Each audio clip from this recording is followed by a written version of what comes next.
This is our interpretation of barn burning by Haruki Murakami. This is our prompt. In literature, buildings and structures often serve as an essential component of the story, able to represent a wide range of themes that serve to illustrate stories in a deeper meaning.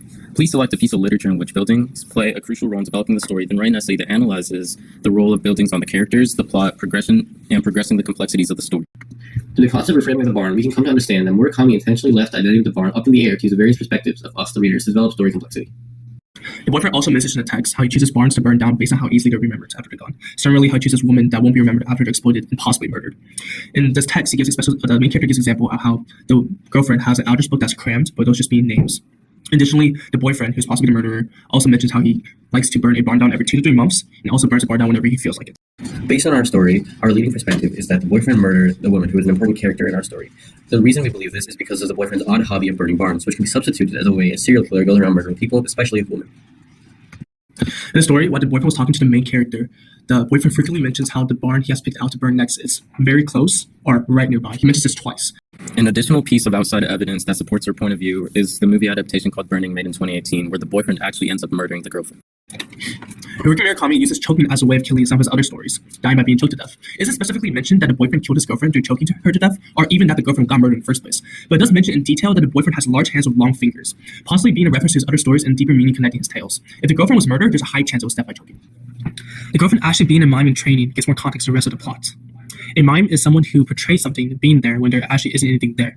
This can be like a reference to the rest of the story where the stranger, the boyfriend, talks about burning barns when in reality he actually isn't burning barns. It's kind of pretending that he's burning barns. In reality, he might be exploiting women and murdering them. Another possible interpretation of barn burning is that the boyfriend is just a fixation of the narrator's mind.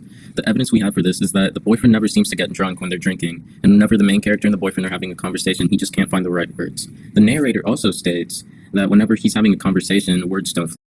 Another alternate but deeper meaning could be that the story is a parallel of social classes, as you see lower class to the girlfriend, middle class to the main character, and high class to the boyfriend. The portrayal of the character's motivations and underlying character supports the status of their social class, where the killer's exploitation of the lower class happens by the upper class, which in this case is a boyfriend who views burning barns as something fun even though they're not his. This could be due to a power dynamic where he believes he has power because of how he's in the upper class. Rather than perceiving the boyfriend's actions as rooted in some greater evil, we can instead refocus ourselves onto the narrator as the insane and malicious one here. His blatant infidelity, although not explicitly sexual in nature, betrays the bond he has with his wife, where rather than devoting himself towards the relationship, he's fixated upon his own machinations over some mime lady that is using him as her sugar daddy. To wrap up, our interpretation of barn burning by Haruki Murakami was that he utilizes barns, as well as some other minor figures, to drive the story's plot. When taken in the context of burning barns, which we think is a metaphor that goes one-to-one with murder by the boyfriend, as well as the implication of the next barn being brought to ash, symbolizing the girl whom the narrator is friends with, we can come to understand that the idea of the barn across all 3 characters represents something entirely different.